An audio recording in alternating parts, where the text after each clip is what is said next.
भले ही कितनी भी लीला क्यों न रच ले वो, आज उस छलिया कहलाने वाले विष्णु का सामना सच्चे छलिया से होगा।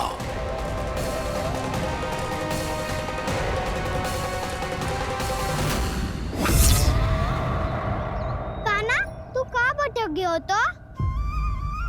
नहीं सखा, मैं तो भटके हुए वो मार्ग दिखा रहा था।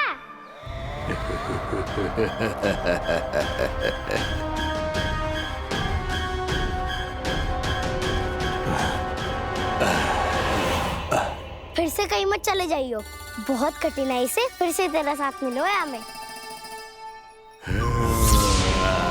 कान्हा, तो इतने दिन बाद आए हो हैं, आज हम केवल गैया ना चराएंगे, कछु आनंद भी लेंगे आज। किसो आनंद? मैंने मारा और गैया चरा के वह दूल्हे से पहले ही सीधे सीधे सब घर चलो। वैसे भी वन में बहुत भय लगता है मुझे, क्योंकि किस बात का भय? इतनी शीघ्र बोल गए।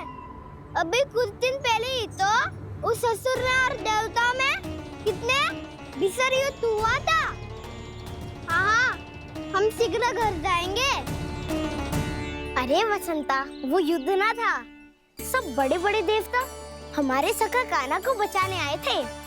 तू ही सोच, जिसकी रक्षा सारे भगवान मिलके एक साथ करते हैं, वो कान्हा हमारे साथ है, तो फिर हमें कैसा भय? वो कान्हा हमारे साथ है, तो फिर हमें कैसा भय? तुम सब भी कौन सी बात लेकर बैठ गए हो? ये बताओ कि आज हम क्या खेलेंगे?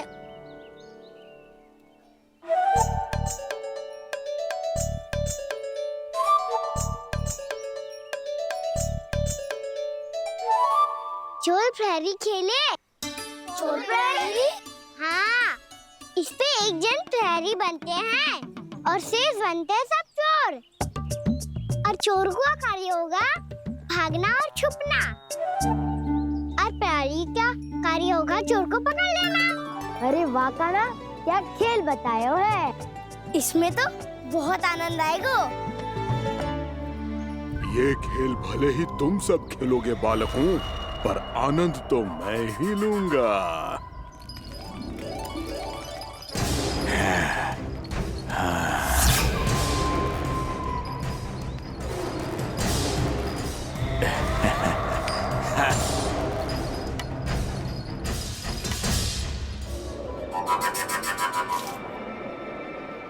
ये सिक्का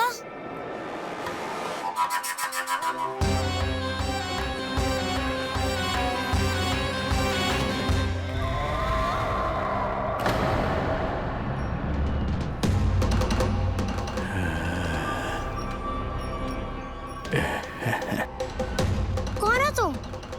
छलिया, मायावी छलिया।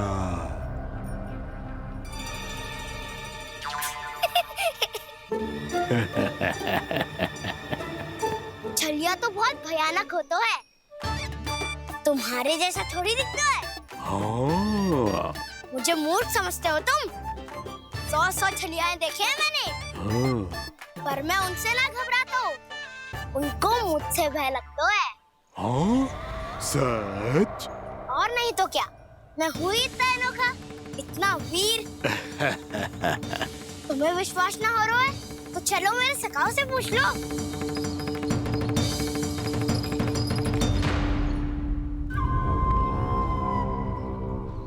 वहाँ क्या देख रहे हो? इधर देखो ज्वर।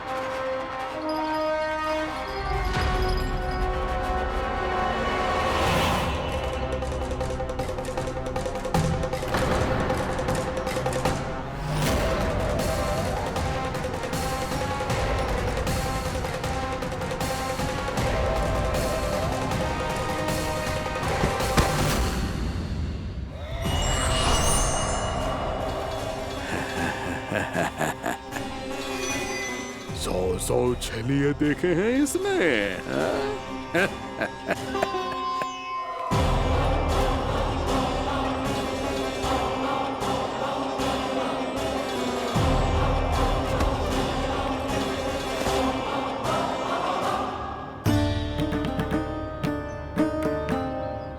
किसे देख रही हो कान्हा?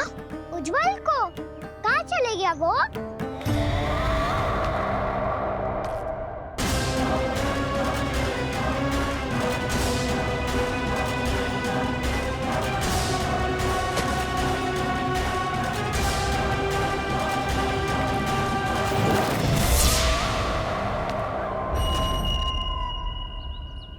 चिंता मत ही करो काना, उज्जवल यहीं का ही होगा, आ जाएगा। क्या हो गया काना? तूने कही थी ना कि हम चोर प्रहरी खेलेंगे, तो खेल क्यों ना रहो? तुम्हारी प्रतीक्षा कर रहे थे। वैसे तुम कहाँ रह गए थे?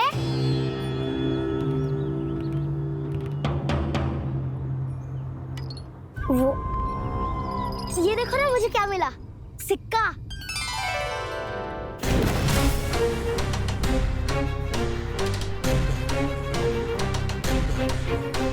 दीदी दिखा दिखा। ना ना, ऐसे ना, जे सिक्का मैं उछालूंगा और जिसके हाथ में आया वो बनेगा प्रहरी और अन्य सब चोर। शिकार है। यदि मैं प्रहरी बन गया तो बहुत सरलता से इस कृष्ण को पकड़कर गुफा में ले जाऊंगा और वहीं इसकी हत्या कर दूंगा। इसे इसके ही यंत्र में फंसाना होगा मुझे।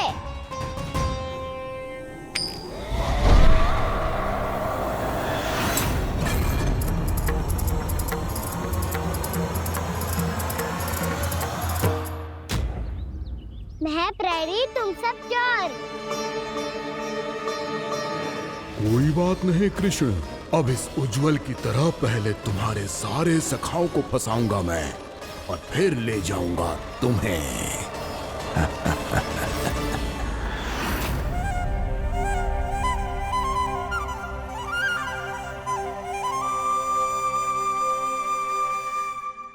चलो खेल आरंभ करें।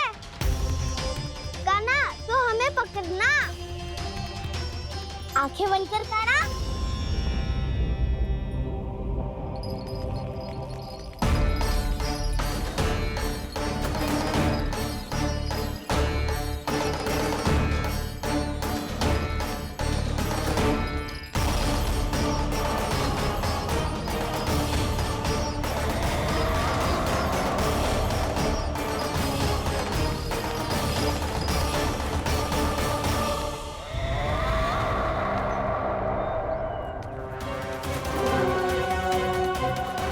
अकेला रह गया ये, अब फंस गया ये। सुबल।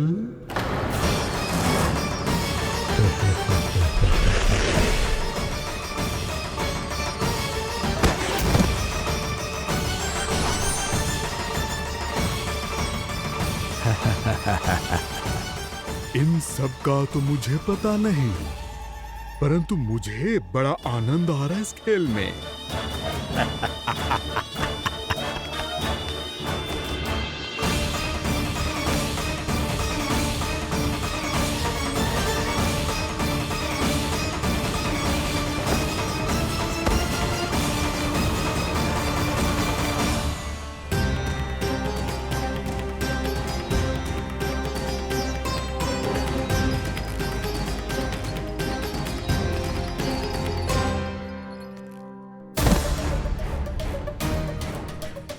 बसंता,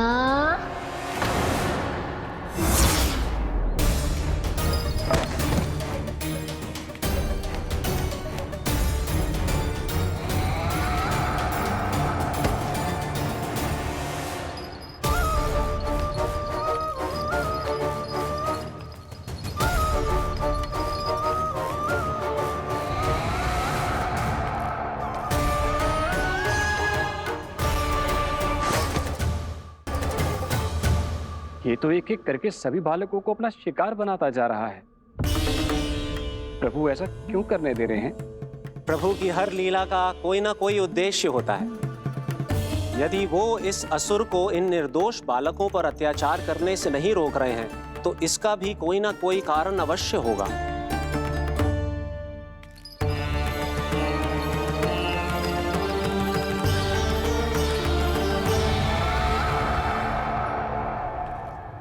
श्री दामा,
केवल 2 ही बालक शेष बचे हैं। दोनों को पकड़कर ये खेल ही समाप्त कर दूंगा।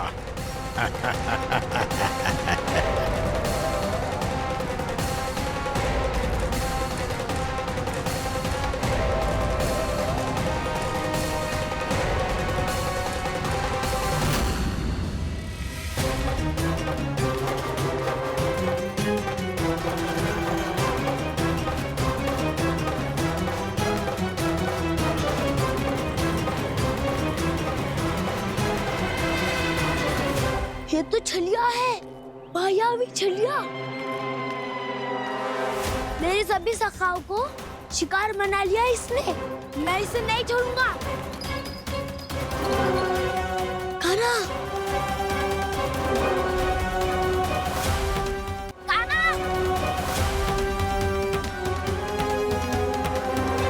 कान्हा, कान्हा।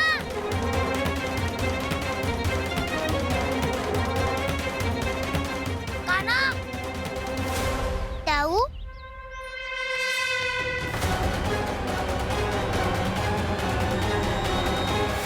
छलिया हो तुमने मेरे सखाओं का अपहरण किया है। मैं छलिया ना हूँ ना, मैं तो आपका छोटा भाई हूँ, आपका कान्हा।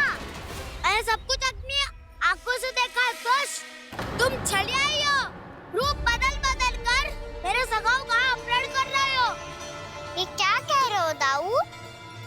आप ही मुझे नहीं पहचानोगे तो कौन पहचानेगा? कान्हा, ये नहीं, मैं हूँ वास्तविक बलराम, तुम्हारा दाऊ।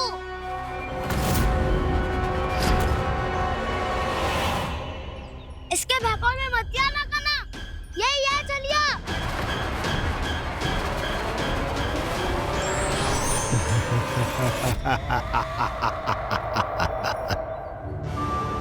बुद्धिमान बालक, केवल तुमने ही पहली बार में माना है कि मैं ही वास्तविक छलिया हूँ। पर हम तुमसे भयभीत नहीं है दस। इसी क्षण हमारे सखाओं को मुक्त कर दो।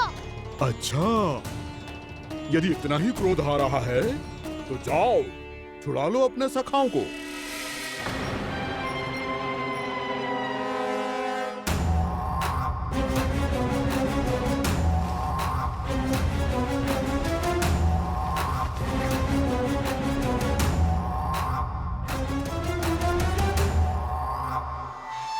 तुम छलिया, तुम छलिया, तुम छलिया, तुम छलिया, तुम छलिया, तुम छलिया, तुम छलिया, तुम छलिया। कान्हा, हमारी रक्षा कर। कान्हा, रक्षा करो हमारी। बलराम, हमें बचाओ। कान्हा, हमारी रक्षा करो हमारी। या मैं हूँ सर, किसी का बाल भी पाका नहीं कर पाओगे तुम। बालक, पर मैंने तो पहले ही तुम्हारे सखाओं को उस कंदरा में पहुंचा दिया है। बेचारे इस समय घबरा के रो रहे होंगे, सहायता की भिक्षा मांग रहे होंगे। जानते हो तुम उन सबका अपहरण क्यों कर पाए? क्योंकि मैंने तुम्हें कर नहीं दिया, ताकि मुझे तुम्हारा सामना करने के लिए हिकायत मिल सके। अच्छा। जाओ, आओ, जाके सखाओं को बचाओ। इस दुष्ट के लिए मैं पर्याप्त हूँ।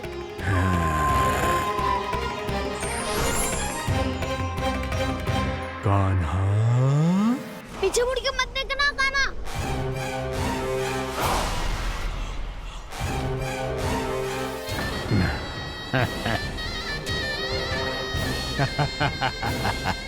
अपने सखाओं की तरह अब तुम भी फंस गए कृष्ण। अच्छी कलाकारी कर लेते हो ना सर। किससे सिखाया ऐसा स्वांग करना? स्वांग नहीं, माया है ये विद्या मैंने अपने पिताश्री से सीखी है। माया के महान आचार्य मायासुर। तो तुम मायासुर के पुत्र हो, पर जिसके सामने ना माया जाल बुनने का प्रयास कर रहे हो, ये माया के स्वामी है।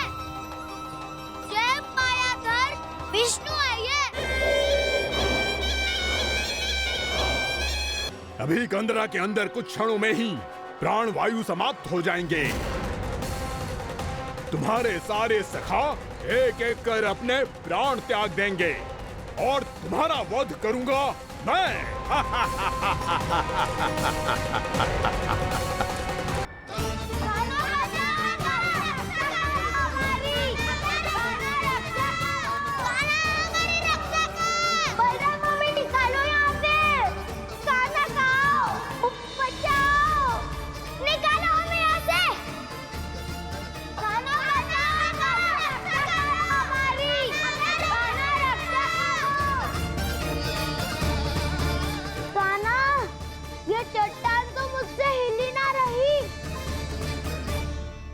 यदि मैं माया का स्वामी हूँ तो आप भी बल के स्वामी हो।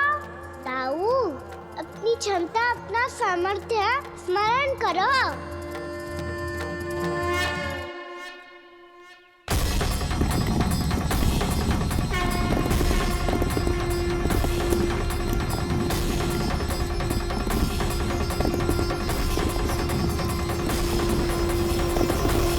इससे पहले कि वो कंदरा का द्वार खोल के तुम्हारे सखाओं को बाहर निकाले, मैं तुम्हारे प्राण ले लूंगा कृष्ण।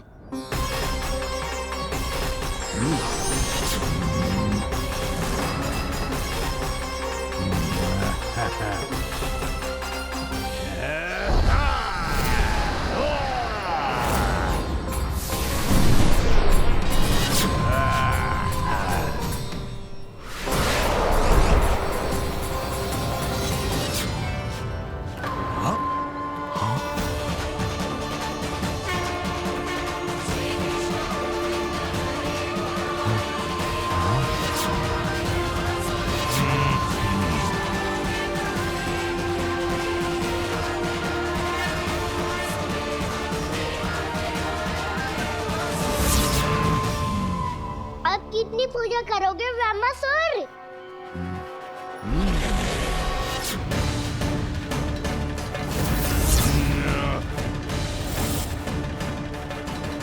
प्रभु तो खेल खिला रहे हैं इससे, और ये खेले जा रहा है विवश होकर, उनकी माया से बाध्य होकर।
जो प्रभु के सामने माया करने आया था, वो स्वयं को ही माया में उलझा हुआ पा रहा है। नारायण नारायण। लो, अब तो तुमने दंडवत प्रणाम भी कर लिया, माया भी कथा भी उपहार में दे दी। तुम चाहते क्या हो ब्रह्मासुर? मेरी शरण में आना है क्या?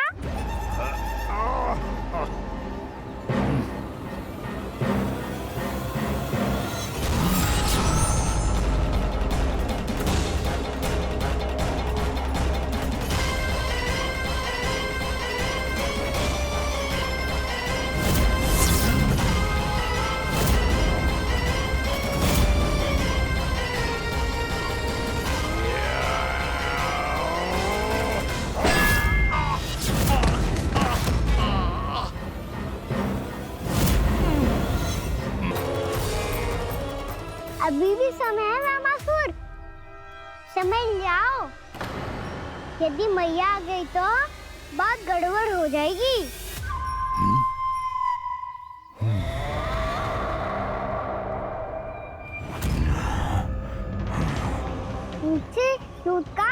जवाब नहीं होगा। रमासुर, स्मरण करो तुम कौन हो? मायासुर का पुत्र हूँ मैं, अपने स्वामी महाराज कंस का सेवक हूँ, और तुम्हारा हूँ मैं काल।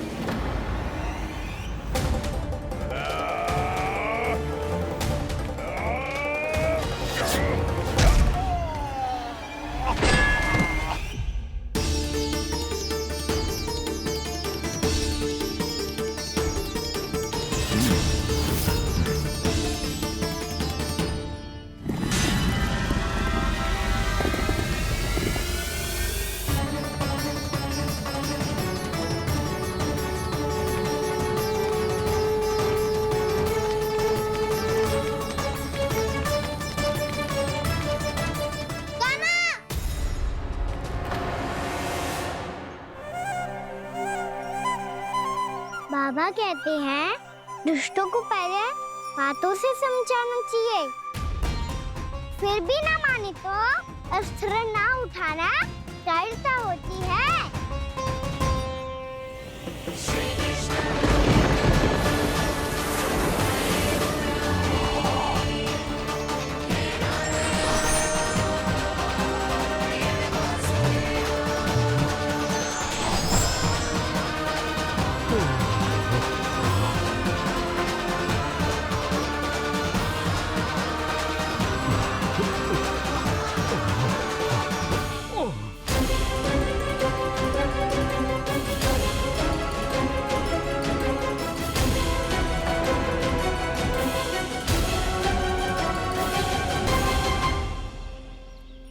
पता था मुझे, अपने बाबा के स्वरूप को हानि नहीं पहुंचाओगे। सही कही तुमने। पिता की छवि ही पिता के समान भी आनंदीय होती है। रमासुर, रमासुर। ये मैं अपने वास्तविक रूप में कैसे आ गया?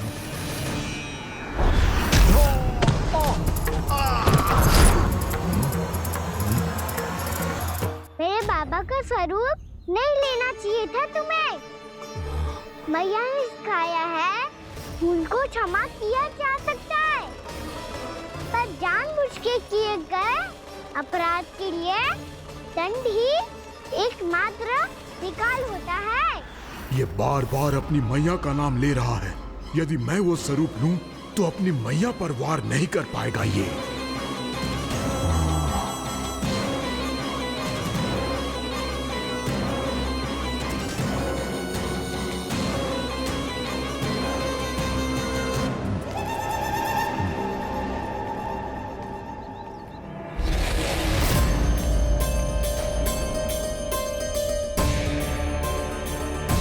लल्ला,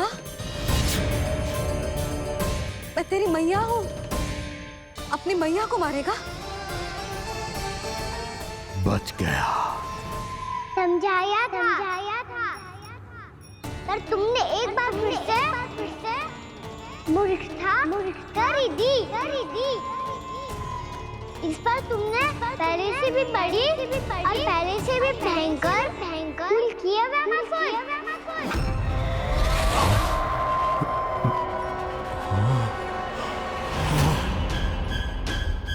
ये क्या हो रहा है मुझे? बार बार मेरा रूप क्यों बदल रहा है? ममता को समझे बिना अधिक समय तक मैया का स्वरूप हरण करके नहीं रख पाओगे रमासुर।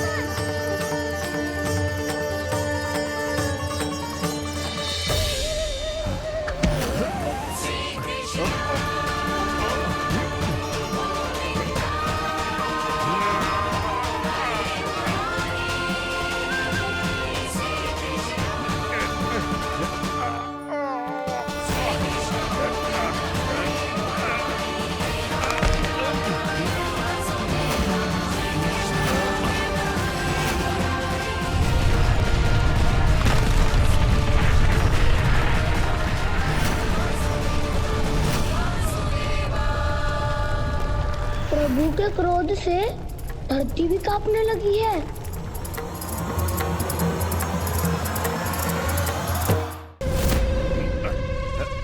पुत्र को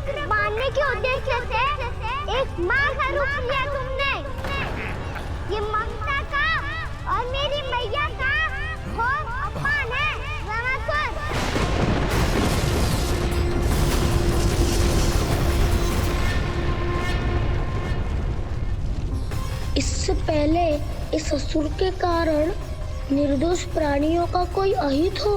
मुझे कुछ करना होगा। यदि मैं माया का स्वामी हूँ तो आप भी बल के स्वामी हो। दाऊ, अपनी क्षमता, अपना सामर्थ्य स्मरण करो।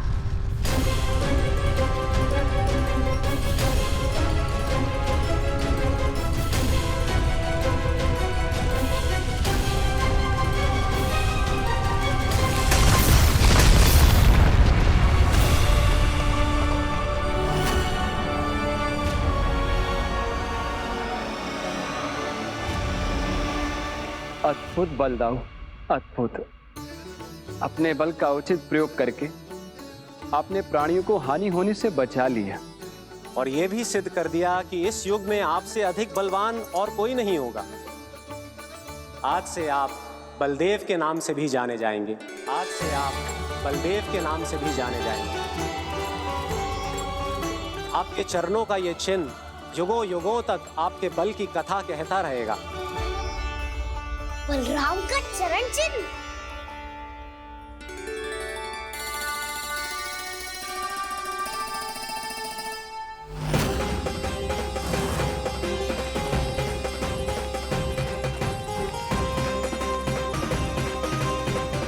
मेरी माया से आज तक कोई नहीं बच पाया है। एक बार मुझे छोड़कर देखो, फिर पता चलेगा कि मैं हूँ कौन। पहले ये तो देख लो कि मैं कौन हूँ।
वरण आया हुआ मसूर।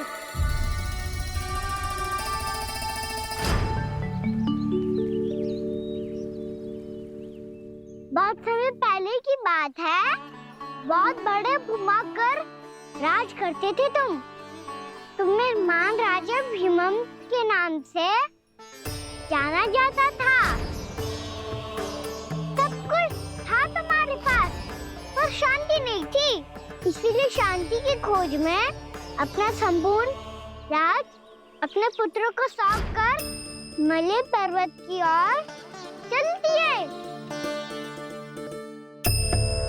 अनेक वर्षों की तपस्या के बाद तुम्हारे तप की कीर्ति चारों ओर फैलने लगी और फिर सच्चे तपस्वी के रूप में तुम्हारी ख्याति से प्रभावित होकर महर्षि उलट तुमसे भेंट करने आए। राजा भीमरथ, आपने ईश्वर की प्राप्ति के लिए सब कुछ छोड़ दिया, पर अपना अभिमान नहीं छोड़ पाए। इसीलिए मेरे आगमन पर सम्मान के साथ खड़ा होना तो दूर, मेरा अभिवादन भी नहीं किया। अभिमान तपस्वी का गुण नहीं होता है राजन, अभिमान राक्षसी गुण है। इसलिए मैं आपको श्राप देता हूँ कि आप अगले जन्म में एक राक्षस के रूप में जन्म लेंगे, एक राक्षस के रूप में जन्म लेंगे। मुझे क्षमा कर दीजिए महर्षि, मैंने जानबूझकर आपका अपमान नहीं किया है। मैं तो यहाँ पर शांति की खोज में आया था। अपने भीतर के संसार में गहरे सोच विचार में डूबा हुआ था मैं। मुझे क्षमा कर दीजिए महर्षि, मुझे क्षमा कर दीजिए। अपनी भूल का आभास प्रायश्चित की ओर पहला पग होता है। मैं अपना श्राप तो वापस नहीं ले सकता, परंतु आपको एक वचन अवश्य दे सकता हूँ। जब भी प्रभु नारायण का अवतार होगा, आपको उचित समय पे वो वरदान देंगे। जिसकी आप लंबे समय से प्रतीक्षा कर रहे हैं।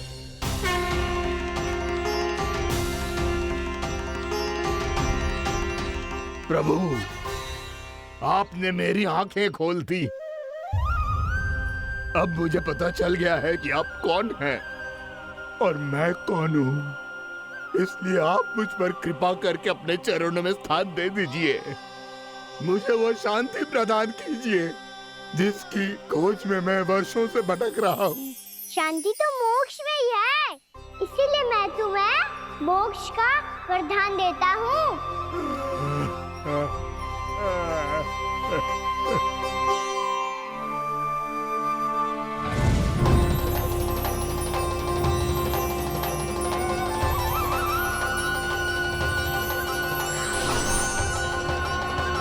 प्रभु की ये लीला सदैव स्मरण रखी जाएगी। इस स्थान को इनका आशीर्वाद मिलेगा और इस कंदरा को व्योमासुर की कंदरा के रूप में पहचाना जाएगा। भविष्य में अनेक ऋषि मुनियों की शरण स्थली बनेगी ये कंदरा। ये कोई साधारण बालक ना है। ऐसा चमत्कार कोई साधारण बालक थोड़ी ना कर सकते है। तुम सत्य कह रहे थे बलराम। कान्हा सच्ची में भगवान ही है, तभी तो सब देवता इसे बसाने और इसकी ओर से युद्ध करने आते हैं। तुम सब ऐसे आंखें फाड़ के क्यों देख रहे हो मुझे?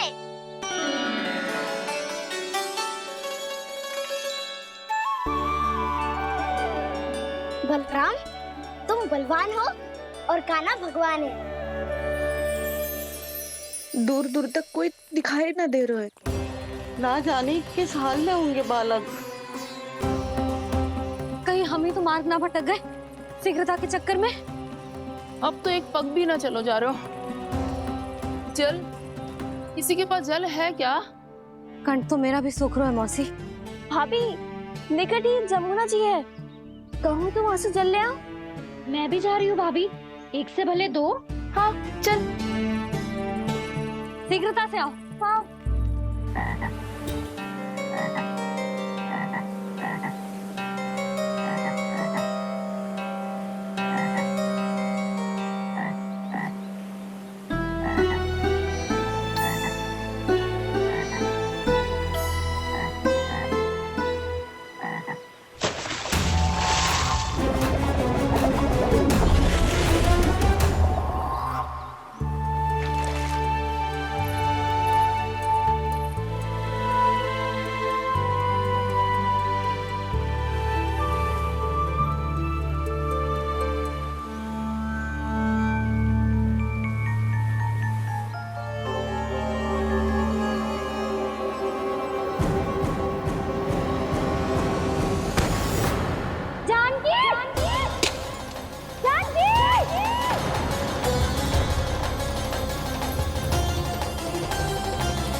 जानकी, जानकी, क्या होगा इसे? देखो ना जी, अब छलिया की सूचना मिलते ही हम सब बालकों को ढूंढने चली गई और ढूंढते ढूंढते सबको बहुत प्यास लगी आई जी। तो जानकी जमुना जी की नदी से जल लेने गई और इसने जमुना जी का पानी पिया और उसकी जेदशा हो गई। बालक कहाँ है? वो ठीक तो है ना? ऊपर से सब ठीक है, पर भीतर से बहुत भयभीत है सब। जानकी तो बिल्कुल नीली पड़ गई है। लग तो है विष फैल गया है इसको पूरे तन में। मथुरा के सौ से विदेह जी को बुलाए गए हैं उसके उपचार के लिए। जैसे ही इसने जल को मुंह से लगाया, ये गिर पड़ी। चटपटाने का अवसर भी ना मिलो। हाँ वैद्य जी, और निकटी मृत पशु भी पड़े हुए थे। हाँ, मैंने भी अस्थियां देखी थी। इसका तो यही अर्थ हो सकता है कि समस्या वहाँ के जल में ही हो। वैद्य जी, आप रोगी की नाड़ी पे ध्यान दो ना। जे गोपिया क्या कह रही है उसे सुनने की आवश्यकता ना है। जब तक विष के कारण का पता नहीं चल जाता, हम उपचार कैसे कर सकते हैं रानी जी? जी, वो निकट ही यमुना जी में एक विशेष क्षेत्र है ये सब उसी के जल की बात कर रही है। तब तो ऐसा भी हो सकता है कि किसी विषैले सर्प के काटने का प्रभाव हो। पर सर्प के काटने का चिन्ह ना है उसके तन पे। सर्प जब काटतो है तब उसके दांत के चिन्ह बन जाते हैं।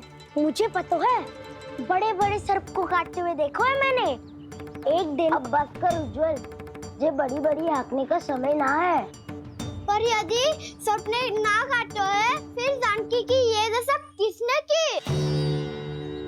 अवश्य किसी राक्षस ने की होगी। नाना, कोई विषैला पशु भी तो हो सकता है। यह अवश्य किसी माँ विषैले सर्प के विष से हुआ है। सर्प ने भले ना काटा हो, लेकिन यह अवश्य ही किसी महाविषैले सर्प के विष के कारण हुआ है। कालिया नाग। कालिया नाग?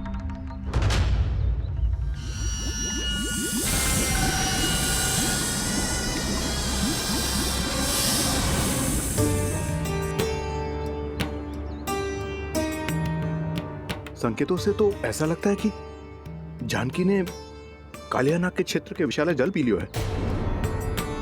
कालिया नाग एक लोक सुरती है, कल्पना में गढ़ी हुई एक कथा, और कछु ना है। हमें जाके पता लगाना पड़ेगा। पर हमें वहां जाने से मना किया है ना बड़ों ने। उज्जवल सही कह रहे हो है। इस समय जानकी के स्वार्थ से अधिक महत्वपूर्ण और कछु ना है। जानकी हमारे लिए ही जलाने गई थी जी। ना मैं उसे जाने देती ना जैसा वो तो। वैद्य जी आप शीघ्र कछु करो, कैसे भी कछु भी करो, पर इसके प्राण बचा लो। यशोदा, धैर्य रखो, श्री नारायण पर विश्वास रखो, वो सब ठीक कर देंगे।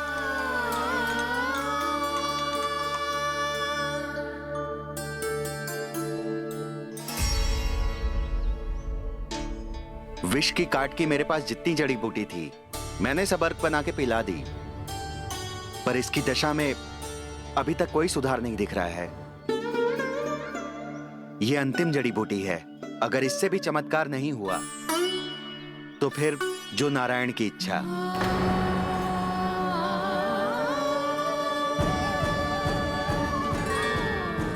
पर कोई तो उपाय होगा जानकी को बचाने का। कान्हा, यदि तुझे किसी औषधि के बारे में पता है, हमें बता दे, हम जाके ले आएंगे।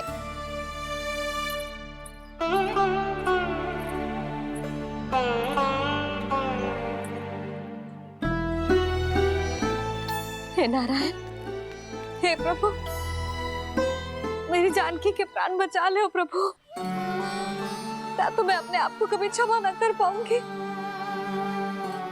ये सारी मेरे ही कारण बनाई थी। उसकी रक्षा करो प्रभु, मेरी पुकार सुनो। कान्हा, तूने हमें वत्सासुर से बचाया था ना? और बकासुर से भी तो। और छलवे से भी तो तूने ही बचाया था ना हमें। क्या ऐसा कोई उपाय ना है जानकी को बचाने का? धन्वंतरी,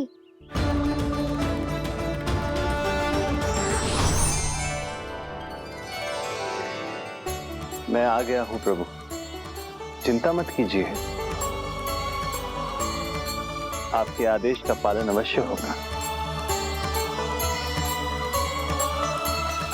यशोदा मैया,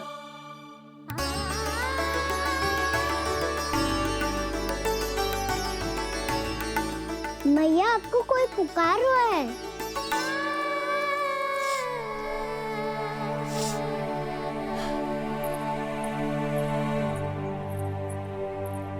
चिंता मत करो मैया, अब धन्वंतरी जी आ गए हैं, वो सब संभाल लेंगे। धन्वंतरी जी कौन है? जिन्होंने संसार का आयुर्वेद दिया, आरोग्य के देवता, वे श्री नारायण के अवतार।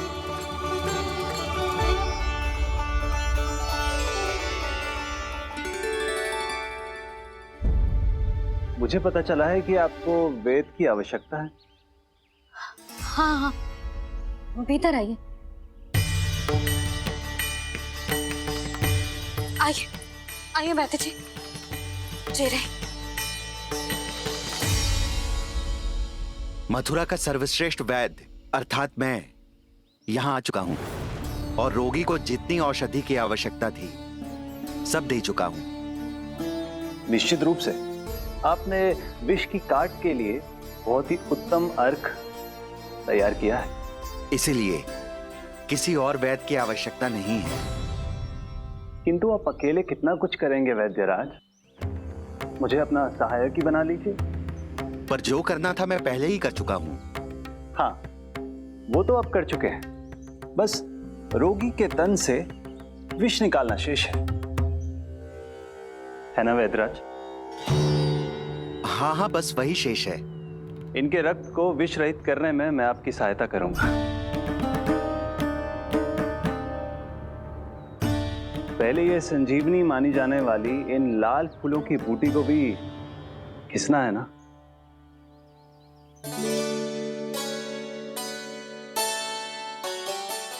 हाँ हाँ, तुम सही कह रहे हो। इसे अच्छे से घिसो।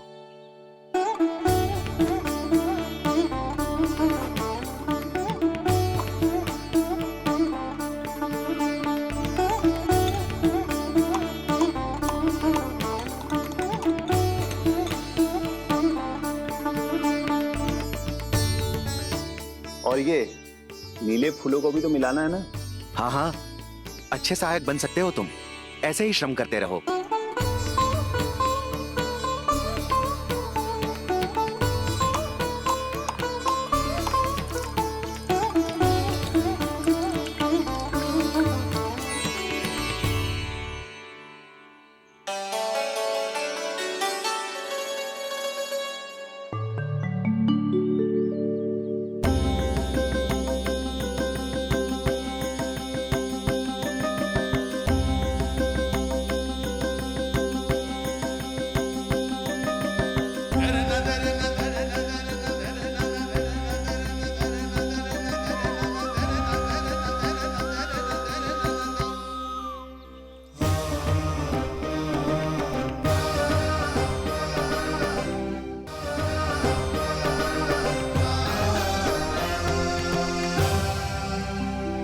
जानकी स्वस्थ हो जाएगी ना धन्वंतरी जी?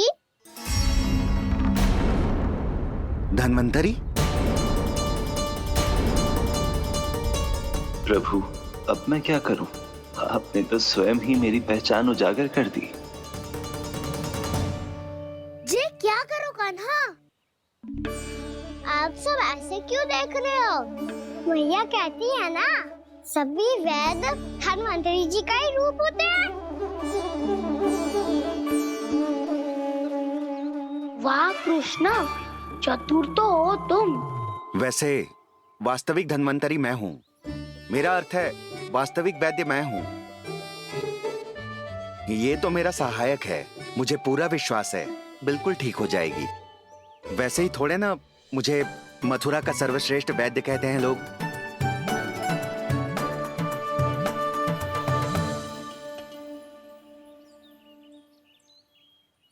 जसोदा भाभी, जसोदा जी, जानकी को चेतना आ गई। जानकी, जानकी, जानकी, तू ठीक है ना? क्षमा करना भाभी, मैं आपके लिए जल ना ला पाई। बस बहुत भूख लगी है। मैं अभी कछु लाती हूँ। जानकी माखन खाओगी?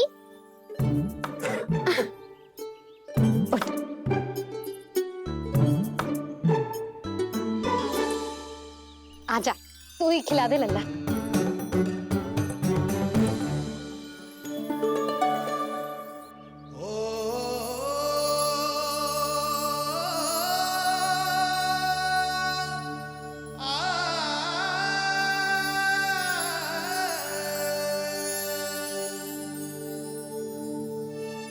तुम सब मेरे लल्ला को माखन चोर कहती हो ना? आज देखो, अपना ही माखन जानकी को खिला रहे हो है।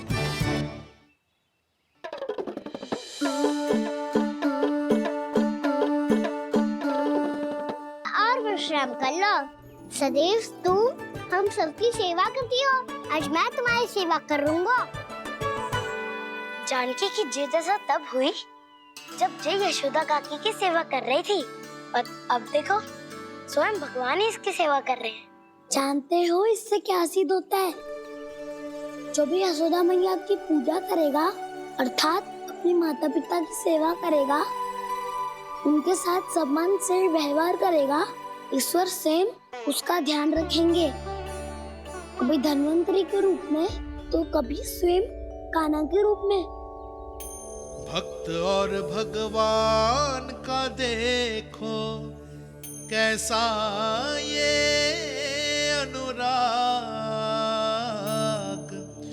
स्वयं करे सेवा प्रभु, अद्भुत गोपी का भाग्य। प्रभु इन सब पृथ्वीवासियों से कितना घुल मिल गए हैं। ना तो ये प्रभु को भगवान मानते हैं और ना ही प्रभु अपने आप को इनसे सर्वश्रेष्ठ समझते हैं। अपने आचरण से ये सिद्ध कर रहे हैं कि ये सभी में हैं और सभी इनका ही अंश है।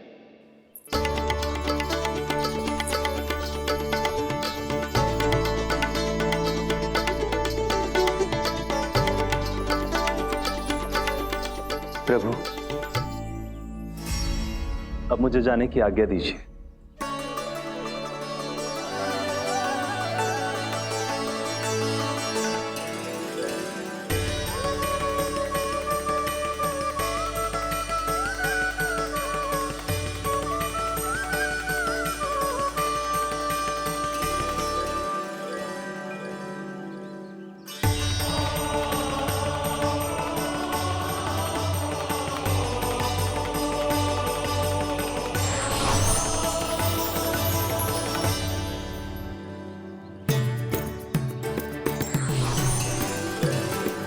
कान्हा ने तो सच्ची में धन्वंतरी जी को बुला लिया था।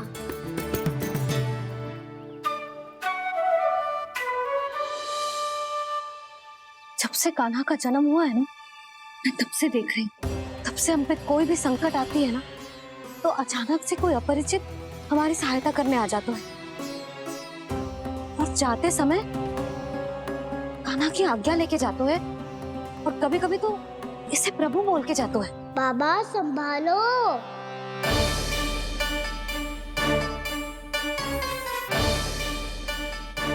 आदेश कीजिए प्रभु, क्या आज्ञा है आपकी? जब मैं कालिया नाग का सामना करने जाऊं, तो आप यही रहेगा। आपको अपने आप पता चल जाएगा कि कब क्या करना है। और हाँ, लौटते जाते समय नारद मुनि से कहिएगा, वो आकर मुझसे भेंट करे। अवश्य प्रभु, प्रणाम। क्या इसने सच्ची में देवर्षि नारद को बुलाया है? नारायण नारायण, आपको संदेश भेजने की आवश्यकता नहीं थी। आप स्मरण करते और मैं चला आता। तुम्हारा कल्याण हो नारद।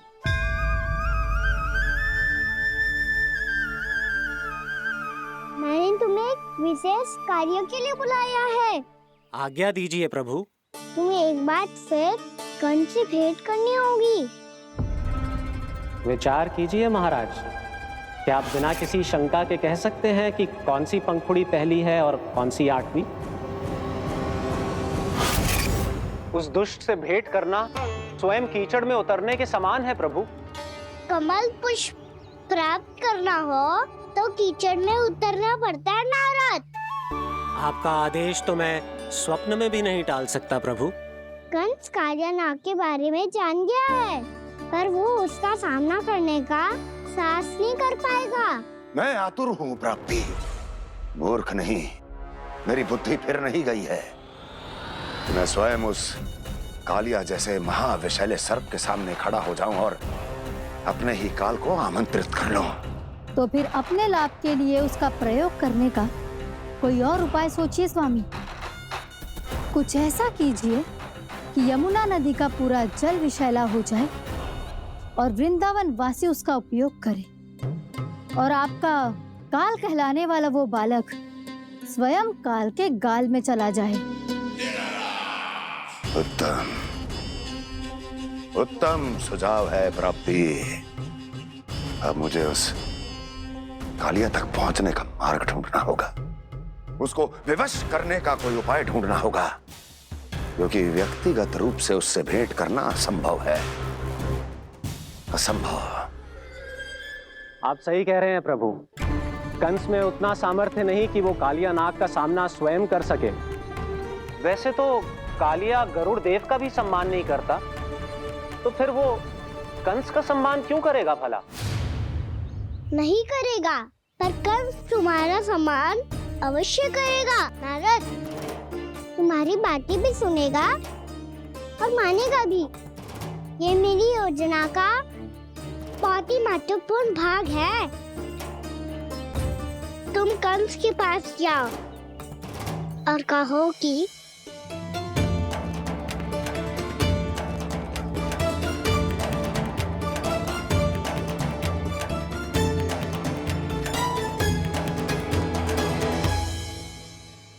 संतान अपने माता पिता को तीर्थ का सौभाग्य दिलाती, पर मेरा लल्ला कितना महान है कि उसने हमारे घर को ही तीर्थ बना दिया। ऐसा तीर्थ जहां मेरी आंखों के सामने भक्त और भगवान का मिलन हो रहा है। जो आज्ञा प्रभु।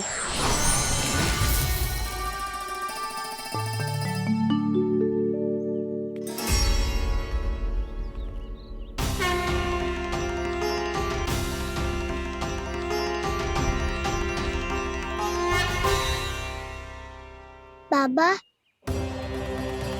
कान्हा, ये सब क्या चल रहा है? पहले काक भुसुंडी जी और फिर जे नारद जी, क्या योजना बना रहे हो तुम? कान्हा बता ना लल्ला, क्या सोच रहे तू? कान्हा देख, अगर तुझे अपने बाबा को ना बताना हो ना, अपने भक्त को बता दे। क्या सोच रहे हो लल्ला? क्या करने वाले हो आप?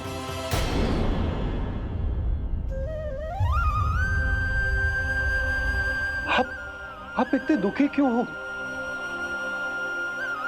कान्हा, कान्हा क्या होगा? क्योंकि मुझे आभास हो गया है बाबा, समय आने वाला है। कौन सा समय आने वाला है लल्ला?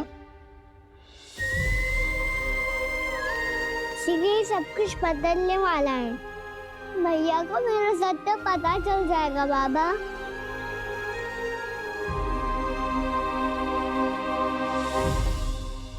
पर लल्ला, इसका काक भुसुंडी और कालिया नाग से क्या संबंध है? ऐसा क्या हुआ था और क्या होने वाला है?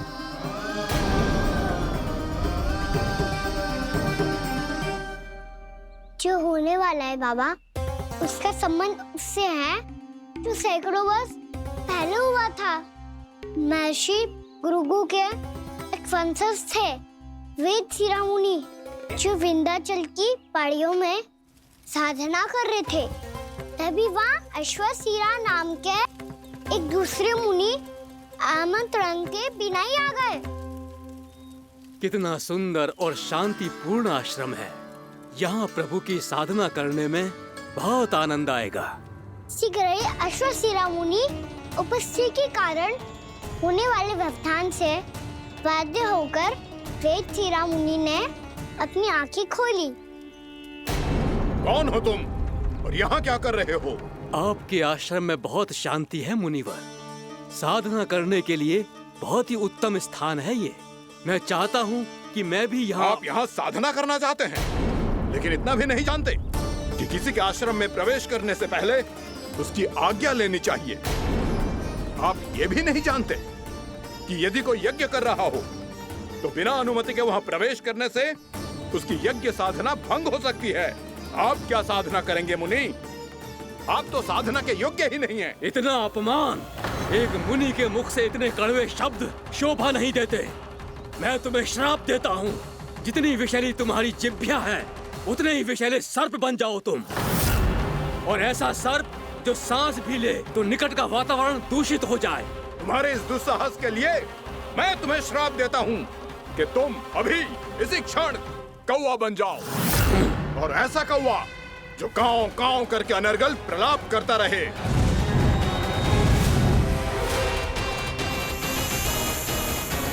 ये मैंने क्या किया?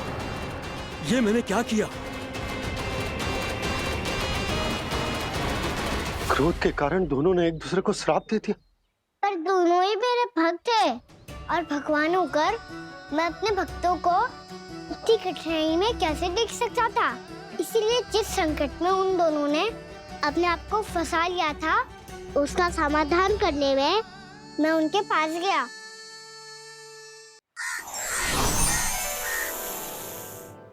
देखिए ना प्रभु, ये क्या हो गया हमसे। हमारी रक्षा कीजिए प्रभु, मार्ग दिखाइए हमें। क्रोध पर नियंत्रण ना होने के कारण आप दोनों ने एक दूसरे को बहुत ही भीषण संकट में डाल दिया है। आप दोनों ही तपस्वी, तप के बल से दिए गए आपके श्राप को लौटाना भी संभव नहीं है। प्रभु कोई तो उपाय होगा, हम आपके शरण में हैं प्रभु। अपराध तो हमसे हुआ है प्रभु, पर अब आपसे ही आशा है। कुछ ऐसा कीजिए भक्त वत्सल, जिससे हम दोनों के श्राप का प्रभाव कुछ कम हो जाए। आप दोनों ही मेरे भक्त हैं, इसलिए आपकी पीड़ा का निवारण करने का एक उपाय है मेरे पास। वेद शिरोमणि, जब आप कालिया नाग बनेंगे तो आपको मेरे चरणों को अपने शीश पर धारण करने का सौभाग्य मिलेगा। और अश्र शिरोमणि, आप काग योनि होने के बाद भी आप श्रेष्ठतम ज्ञान और सर्वाधिक यौगिक सिद्धियों के स्वामी होंगे और प्रवचन दिया करेंगे। इसके बाद अश्वशिरा मुनि काकभुसुंडी बन गए, जिन्होंने आगे चलकर स्वयं गरुड़ देव को रामायण सुनाई। और मुनि वेदशिरा, महर्षि कश्यप और देवी कत्रियों के पुत्र कालिया नाग बनकर जल में। और अब वही कालिया नाग जमुना जी में, जिनके कारण जानकी के प्राण लगभग चले ही गए थे। अब कालिया नाग को उचित स्थान पर भेजने का समय आ गया है बाबा। पर ये तो अच्छी बात है कान्हा, वेदशिरा मुनि को दिया हुआ तुम्हारा वचन भी पूरा हो जाएगा, जमुना जी की शुद्धि भी हो जाएगी। इस सब के बाद भी तुम दुखी क्यों हो? क्योंकि इसके बाद मैया के सामने मेरा रहस्य खुल जाएगा बाबा। उन्हें पता चल जाएगा कि उनका बालक कोई साधारण बालक ना है। भविष्य में जो होने वाला है उसे सबके सामने घटने से रोकना मेरे लिए भी संभव ना होगा। मैया को सब पता चल जाएगा। क्या पता चल जाएगा रे मुझे?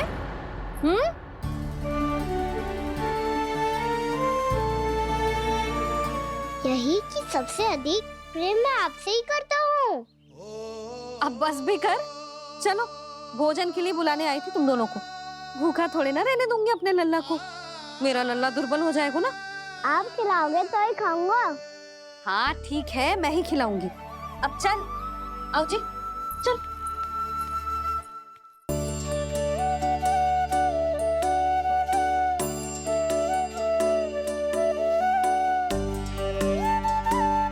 मैया खेलो ना मेरे साथ। मैया सुनो ना, मेरी बात ना मानोगी? अभी बहुत कार्य पड़े लल्ला, देख जानकी को औषधि भी देने जानो है ना।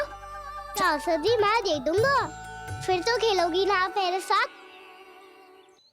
पिछले कुछ दिनों से अपनी मैया का अधिक से अधिक प्रेम पाने का प्रयास करो है कान्हा।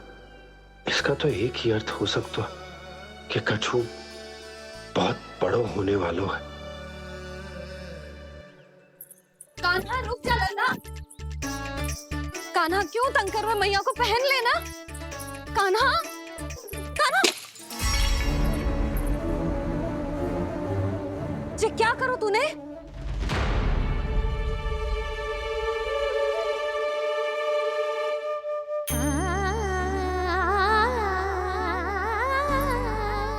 अच्छा ठीक है, अब मुंह लटकाने की आवश्यकता ना है। ये ले।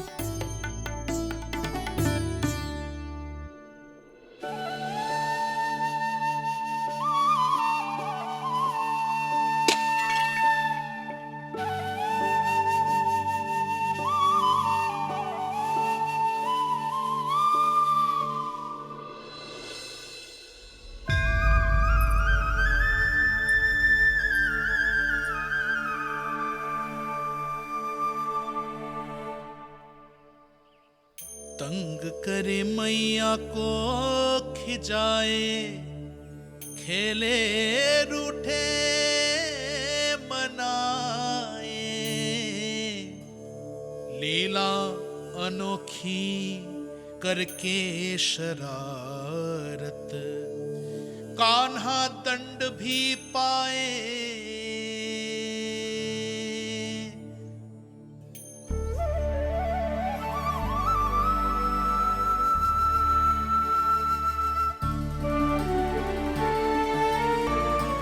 रूठना मनाना, खेलना खिलाना, पहले शरारत करके क्रोध दिलाना और फिर क्षमा मांग लेना, ये सब जानबूझकर कर रहे है कन, जैसे जीवन भर के लिए अपनी मैया की ममता को अपने हृदय में समेट कर रखना चाहते हो। कैसे कैसे करूं उस कालिया से मित्रता, कैसे करूं उसका उपयोग?